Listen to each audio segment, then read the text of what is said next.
예, 후보자, 예. 검찰총장 후보자 되신 거 축하드립니다. 제가 아는 김호수 검사와 제가 아는 김호수 법무부 차관 너무 차이가 많습니다.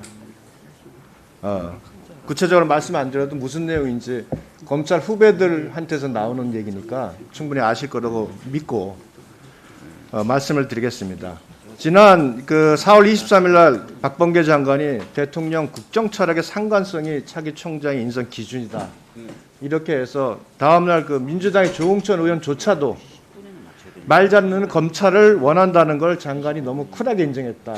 이렇게 해서 김호수 후보자에 대한 모든 평가를 다 해버렸습니다. 뭐 그 이후에 후보자 추천위원회에서도 사실 그 부분이 가장 우려가 돼서였을 거라 생각되는데 사실 가장 적은 표를 받으셨음에도 불구하고 결국 이 자리에 앉으셨어요. 김호수 총장이 검사 시절에 가졌던 검찰의 정치적 중립에 대한 신념, 그리고 외압에 대해서 흔들리지 않았던 그 모습, 그것이 지금 검찰총장 후보자에게 요구되는 모습입니다. 명심을 하시기 바랍니다. 예, 명심하겠습니다. 긴급 출국 금지 요청서는 무혐의 종결된 사건으로 됐고, 긴급 출국 금지 승인 요청서는 동부지검에도 없는 허위 번호로 된 김학의 불법 출국 사건입니다. 잘 알고 계시죠? 이미 관여가 됐으니 잘 아시죠? 아는 부분도 있고 모르는 부분도 있는데 지금 현재 수사 이 내용에 대해서는 중이어서요. 아시죠? 이미 긴급 출국이 불법이라는 건 인정을 하시죠? 하여튼 수사 재판 진행 아니, 중이어서 그 부분에 대한 답을 주세요. 긴급 출국 금지 요청 및 승인 요청서 이 자체가 법에 근거 없는 불법이라는 거는 인정하십니까? 그 부분도 제가 지금 뭐 따로 말씀드리기는 참 그렇습니다. 저도 말하고 싶은 마음이 많이 있습니다만 그 부분 다음 기회가 있을 것 같습니다. 무혐의 종결된 사건을 가지고 긴급 출국 금지를 하고 없는 사건을 가지고 긴급 금지 출국 승인 요청을 했는데 이것에 대해서 입장을 못 밝힌다면 총장은 뜻이 없어요. 총장은 자기 소신이 없습니까? 수사와 재판 중에 있는 사건인데 어떤 식으로든 제가 의견을 밝히면 네, 알겠습니다. 자, 재판이 그러면 이어지지 않겠습니까? 2019년에 긴급 출금을 하기 직전에 장관을 비롯한 5분이 모여서 장관의 직권 출국 금지에 대해서 논의했었죠. 그러니까 같은 대답을 하게 돼서 논의하셨죠. 죄송합니다. 그래서 그 부분도 다 논의하셨어요, 안 했어요? 답을 주세요, 먼저. 포함된 내용이어서 답을 할 수 없다는 얘기입니까? 그렇습니다. 그 당시에 그러면 직권 출국 금지를 채택하지 않았는데 장관은 그분에 대해서 왜 직권 출국 금지를 채택하지 않았습니까? 그러니까 그런 내용들이 다 지금 수사와 재판 진행 중입니다. 그래서 그 부분 제가 그러면은 죄송합니다. 그 당시에 5인의 모임에서 김학의가 형사사건 피의자가 아닌 것은 확인이 됐었죠. 같은 이야기 자꾸 같은 답변을 드려서 당시에 형사사건 피의자로 돼 말씀드립니다. 있었습니까? 안 돼 있었습니까? 김학의가? 그러니까요. 지금 다 그런 그 당시에 내용들이 이건 답을 해주셔야죠. 팩트니까. 2019년 3월 19일과 20일 사이에 김학의 전 차관이 형사사건 피의자였습니까? 아니었습니까? 그러니까요. 지금 그건 답을 주시라니까. 알고 계신다면 알고 계신 대로 판단하시면 될 것 같고요. 제가 거기에 대해서 언급하기는 적절치 그건 않다. 답을 줘야죠. 그 당시엔 피의자였습니까? 아니었습니까? 그러니까요. 제가 그 말씀을 여기서 드리기가 적절치 않다라는 말씀을 올립니다. 의견도 아니고 그 당시에 팩트를 물어보는데 답을 안 준다는 건 맞죠. 그게 수사와 다 재판과 관련이 되어 있지 않습니까? 자, 그러면은 그 당시에 3월 20일 밤에 차기군 본부장으로부터 김학의 출근 필요성 조치를 받고 이영구 실장에게 전화하라고 얘기했죠. 그러니까요. 지금 같은 이야기입니다. 그게 다 보니까 그래서 들어있는 내용들이어서요. 진상조사단 요청을 받는 방법뿐이다라고 해서 검찰로 진상조사단으로 하여금 출금을 요청하라고 했는데, 그렇다면 당시에 형사사건 피의자가 아닌 걸 알면서도 이런 지시를 한 겁니까? 지금 재판 그다음에 수사 진행 중이고 저도 수사 대상자라고 돼 있지 않습니까? 제가 언급하는 게 여기서 이 자리에서 언급하는 건 정말 적절치 않은 것 같습니다.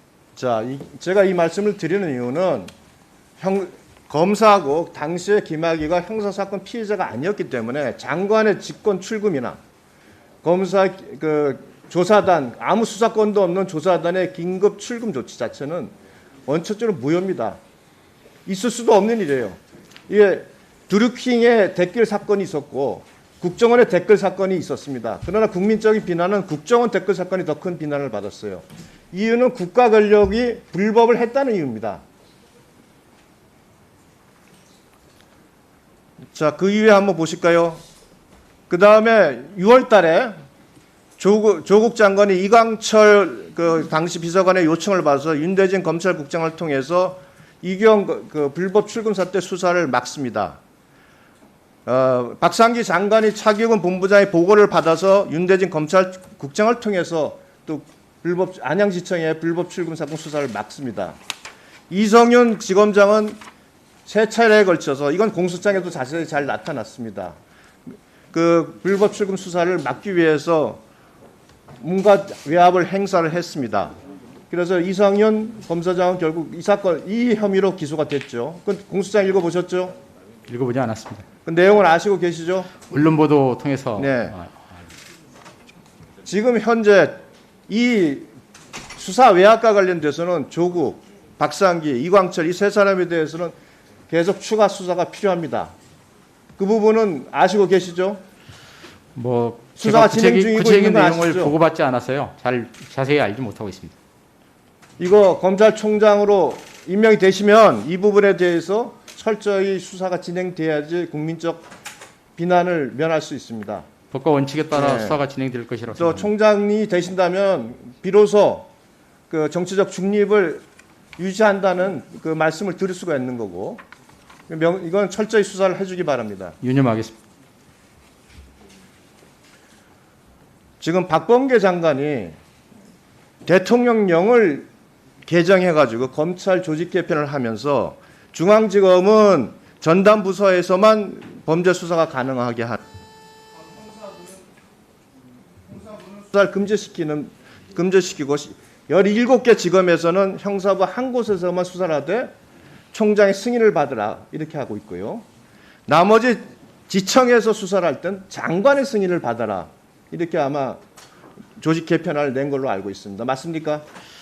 뭐 자세히는 제가 그 내용은 보고를 받지 않아서 모르고요. 다만 큰 틀에서 뭐 자, 부분이 있는 저는 걸 알고 있습니다. 그동안 검찰의 검수완박을 박범계 장관이 이와 같은 형태로 추진을 하고 있다는 것을 지금 확인을 했는데요.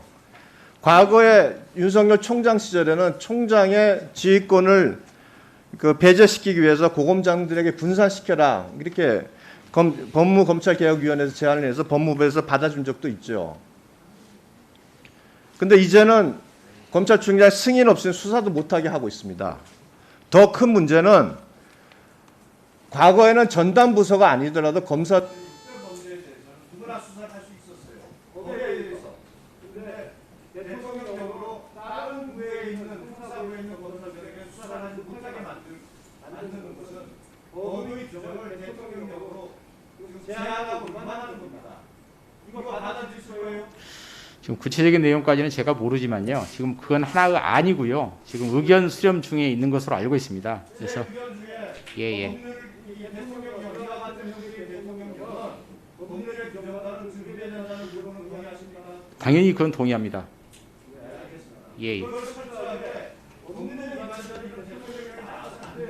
그래서 한번 제가 보고 받고 한번 내용을 찬찬히 살펴보고 의견도 적극적으로 개진하겠습니다. 제가 말씀드린 게 대통령 의견 아니에요. 법률적 준비를 위반한다는 부분은 총장보다는 동의하셨으니 이 부분에 그대로 쓰려면 총장보다는 이 부분에 대해서는 스스로 이 약속을 위반하는 겁니다. 존경하는 의원님, 제가 법령이 그 대통령령이 법률에 위반되는지 여부에 대해서는 제가 정확히 알지 못합니다. 보고를 받지 않았으니까요. 그러나 의원님 말씀처럼 위반된 부분이 있다면 당연히 시정되어야죠. 그 부분을 검토하겠다는 겁니다. 예, 검토해 보겠습니다.